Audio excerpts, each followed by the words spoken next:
இதுதான் one of the classic ஃபிலிப்ஸோட radio. So இந்த ரேடியோ மாடல் பார்த்தீங்கன்னா 50s லான்ச் ஆனது. ஸோ 50s ரொம்ப கம்மியாக மேனுஃபேக்சர் பண்ண ஒன் ஆஃப் த ரேடியோஸ்னு பேர் வாங்கினது ஃபிலிப்ஸில் இதுதான். ஸோ இதில் நமக்கு ஒரு பீஸ் வந்து இப்போ கிடச்சிருக்கு.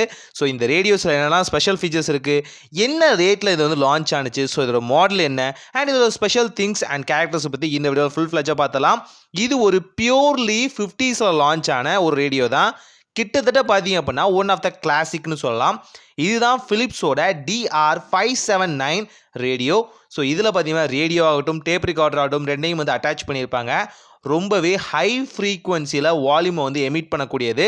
அது மட்டும் இல்லாமல் ஸ்பீக்கர்ஸ் மட்டும் இல்லாமல் இதில் மைக்ஸும் பார்த்தீங்கன்னா அடாப்டிவாக 1க்கு 2 மைக் வந்து ஃபிட் பண்ணியிருப்பாங்க.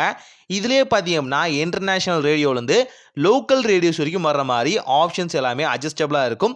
ஸோ இந்த ரேடியோவை பார்த்தீங்கன்னா இந்திய மதிப்பில் 5000 ரூபாய்க்கு வந்து லான்ச் பண்ணியிருக்காங்க ஃபிலிப்ஸ். அப்போவே இந்த கிளாசிக்கான ரேடியோவை ஃபிலிப்ஸ் பார்த்தீங்கன்னா 1957 வந்து லான்ச் பண்ணியிருந்திருக்காங்க. அப்போவே பார்த்தீங்கன்னா பல இனோவேஷன்ஸ் ஒரு ரேடியோக்குள்ளே கொண்டு வந்துடலாம் அப்படின்னு ஃபிலிப்ஸ் வந்து ரொம்பவே வந்து கான்ஸ்டண்ட்டாக இருந்திருக்காங்க. அதில் தான் பார்த்தீங்கன்னா இந்த ஹோல்ட் பண்ணுற ஹோல்டராக இருக்கட்டும் அண்ட் பார்த்தீங்கன்னா ரொம்ப நீட்டமான இந்த ஆண்டனாவாக இருக்கட்டும். இந்த ஆண்டனாலாம் பார்த்தீங்கன்னா அவ்வளோ பெரிய நீளமுங்க. நீளம் நம்ம ஸ்டூடியோவே பார்த்தீங்கன்னா கவர் பண்ணிடுச்சுன்னு சொல்லலாம். உள்ளே எப்படி வந்து கம்ப்ரஸ் பண்ணாங்கன்னு இன்ன வரைக்கும் எனக்கு புரியல.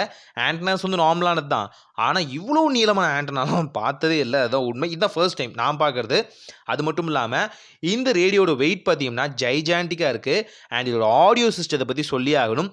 இப்போ மியூசிக் டைரக்டர்ஸ் யூஸ் பண்ணுறாங்கல்ல, சின்ன சின்ன ஃப்ரீக்வன்சிஸை எமுலேட் பண்ணுறதுக்கும் அதை வந்து சின்ன சின்ன ஃப்ரீக்வன்சியை அட்ஜஸ்ட் பண்ணுறதுக்கும் அப்போவே இவங்க கொண்டு வந்திருக்காங்க. சின்ன சின்ன ஹெட்ஸை கூட, அதாவது பேஸு வால்யூமு சின்ன சின்ன விஷயத்தை கூட அட்ஜஸ்ட் பண்ணுற மாதிரியான அட்ஜஸ்டர்ஸ் வந்து அப்போவே ஃபிலிப்ஸ் வந்து இந்த ரேடியோவில் வந்து ஸ்டாண்டாக கொண்டு வந்திருக்காங்க. இந்த ரேடியோவில் பார்த்தீங்கன்னா அட்வான்டேஜ்னு பார்த்தீங்கன்னா இதில் 2 வகையான மைக் கொடுத்துருக்காங்க அப்போவே. அதாவது ரெக்கார்ட் பண்ணுற ஆப்ஷன் இதில் அப்போவே வந்திருக்கு. 2 மைக் அண்ட் 2 ஸ்பீக்கர், ரெண்டுமே வந்து பவர்ஃபுல்லானது. ஸ்பீக்கர் மட்டும் இல்லை மைக்கையும் சேர்த்து சொல்கிறேன். அது மட்டும் இல்லாமல் இதில் வந்து மல்டிபிளான பட்டன்ஸ் கொடுத்துருக்காங்கல்ல, இதில் வந்து பாஸ் ப்ளே இந்த மாதிரியான விஷயங்களோட ரெக்கார்டோட ஆப்ஷனும் வந்து இன்பில்ட்டாக கொடுத்துருந்துருக்காங்க. இது ஒரு ஆப்ஷன் என்னென்னு பார்த்தீங்கன்னா இங்கே ரெக்கார்ட் பண்ணும் போதே பார்த்தீங்கன்னா ப்ளேவை கிளிக் பண்ண தேவையில்லை, ஆட்டோமேட்டிக்காக வந்து ப்ளேவுமே கிளிக் ஆயிரும். பாருங்கள், ரெக்கார்டை டச் பண்ணோன்னே ப்ளேயுமே கிளிக் ஆயிரும். இது மூலியமாக நீங்கள் வந்து டேப் ரெக்கார்டரில் வந்து இன்ஸ்டண்ட்டாக வந்து ரெக்கார்ட் பண்ண முடியும். யாராவது பேசுகிறாங்க அப்படின்னா எந்த விதமான தாமதமும் இல்லாமல் காலி ரெக்கார்ட் பிளேயர் உள்ளே வந்து இன்சர்ட் பண்ணியிருந்தீங்க அப்படின்னா ஜஸ்ட் நீங்கள் ரெக்கார்டை வந்து கொடுத்தா போதும். இன்ஸ்டண்ட்டாக உங்கள் ரூம் சுற்றி எவ்வளோ வகையான நாய்ஸ் இருக்கோ அது எல்லாமே கேப்சர் ஆகிடும், வால்யூமும் கேப்சர் ஆகிடும். ப்ளஸ் பின்னாடி பேக்ரவுண்டில் நீங்கள் வந்து அட்டாச் பண்ணுற அடிஷ்னல் ஸ்பீக்கர்ஸ்க்காகவும் அண்ட் சவுப்பர்ஸ்க்காகவும் மைக்ஸ்க்காகவும் தனித்தனியான சுவிட்சஸ் இருந்துச்சு. மைக்கை கனெக்ட் பண்ணுற இந்த பின்லாம் பார்த்தீங்கன்னா ரொம்ப ரேரஸ்டானது. இதையும் எனேபிள் டிசேபிள் பண்ணுறதுக்கான ஆப்ஷன் உள்ளே வந்து கொடுத்துருந்துருக்காங்க. ரொம்பவே கிளாசிக்கானது. அண்ட் 2 பின் தான் இதுக்கும் வந்து கொடுக்காங்க. இதை பார்த்தீங்கன்னா பவர்ஃபுல்லானது. அண்ட் இந்த 2 பின்னை வந்து ஜஸ்ட் வந்து இன்சர்ட் பண்ணி நீங்கள் வந்து ஈஸியாக வந்து கனெக்ட் பண்ணிக்கலாம். இந்த 2 பின்னோட வால்யூம் எவ்வளோ எடுக்குன்னு பார்த்தீங்கன்னா நியர்லி பார்த்தீங்கன்னா 250 வோல்ட் கரெக்டாக வந்து கரண்ட் வந்து எடுக்கிற மாதிரி வச்சுருக்காங்க. ஆல்சோ இதில் வந்து நீங்கள் வந்து பேட்ரிஸ் வந்து இன்க்ளூட் பண்ணிக்கலாம். இதில் பார்த்தீங்கன்னா 6 பேட்ரிஸ் நீங்கள் வந்து இன்க்ளூட் பண்ணுற மாதிரி இருக்கும். அதுலேயும் பார்த்தீங்கன்னா 20 வோல்ட்ஸ் பவர் இருக்க மாதிரி வந்து கொடுத்துருப்பாங்க. ஸோ 6 பேட்டரின்னு பார்க்கும்போது உங்களுக்கு தெரியும் இல்லையா, பெரிய பேட்டரி தான். நம்ம வந்து டார்ச் லைட்டுக்கெலாம் போடுவோம் இல்லையா, அது யாருக்கும் தெரியும் தெரில. டார்ச் லைட்லாம் இப்போ வந்து யாரும் யூஸ் பண்ணுறதில்ல. ஸோ டார்ச் லைட்டுக்கு போடுற பேட்டரின்னு கேட்டு பாருங்கள், நீங்கள் சர்ச் பண்ணாலே உங்களுக்கு நல்லாவே தெரியும். இப்போ நான் திங்க் பண்ணுறதே இந்த ரேடியோ வெயிட், இதோட பேட்டரியும் சேர்ந்தால் எவ்வளோ வெயிட்டாக இருக்கும் அப்படின்னு நினச்சி பார்க்க கூட முடியல. அண்ட் பாட்டமில் நீங்கள் பார்த்தீங்கன்னா ஹீட் ஜென்ரேட் ஆகிறதுக்கு ப்ளஸ் டிரான்ஸ்ஃபார்ம்லேருந்து வர ஹீட்டை வந்து கேட்டால் வந்து பாட்டமில் வந்து எமிட்டேட் பண்ணுற மாதிரி ஆப்ஷன் இருக்கும். அண்ட் ஃபிலிப்ஸோட ஸ்டாம்போட அந்த வகையான ஃபேக்ட்ரிலேருந்து எத்தனை வகையான இந்த மாதிரி மிஷின்ஸ் வந்து மாறி இருக்குது அப்படின்னு சொல்கிறது. அண்ட் இதை வந்து ஒரு சீஃப் வந்து செக் பண்ணி அவரோட சிக்னேச்சர் போட்டு ஸ்டாம்போட ஃபிலிப்ஸோட ஆஃபீஸ்லேருந்து அந்த மேனுஃபேக்சரிங்லேருந்து வெளியே வந்ததுக்கான ஆப்ஷன் இருக்கும். அண்ட் இதில் முக்கியமான ஒரு விஷயத்தை பார்க்கலாம்.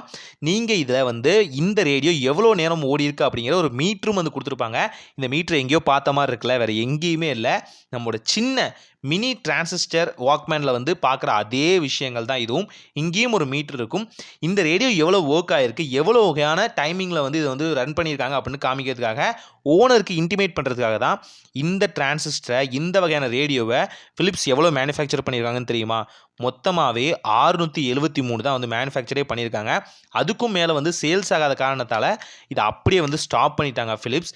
ஸோ இதுதான் ஃபிலிப்ஸோட கதை. இது ஒர்க் ஆகுதான்னு கேட்டிங்க அப்படின்னா சர்ப்ரைசிங்லி ஒர்க் ஆகுது. ஆனால் ரொம்ப அதிகமாகலாம் இல்லை. இதில் ஏதோ ஒரு பிரச்சனை இருக்குது. ஸோ இதை ஃபிக்ஸ் பண்ணி திரும்ப நம்ம ஒரு வீடியோ போடலாம். ஆனாலும் இதுக்கு லைவ் இருக்குது.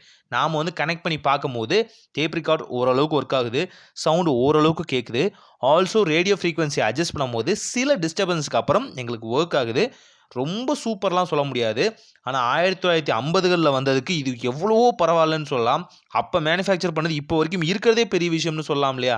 ஸோ அதனால் ஒர்க் ஆகுது. இதோட இன்னும் ஃபுல் ஒர்க்கிங் கண்டிஷனை வந்து இதை ஃபிக்ஸ் பண்ணிவிட்டு ரிஜினலாக ஃபிக்ஸ் பண்ணிவிட்டு நாம் அதோட ஸ்பெஷல் வீடியோ போடலாம். ஸோ இதுதான் ஃபிலிப்ஸோட கிளாசிக்கான எடிஷன். வீடியோ பிடிச்சிருந்தா லைக் பண்ணுங்கள்.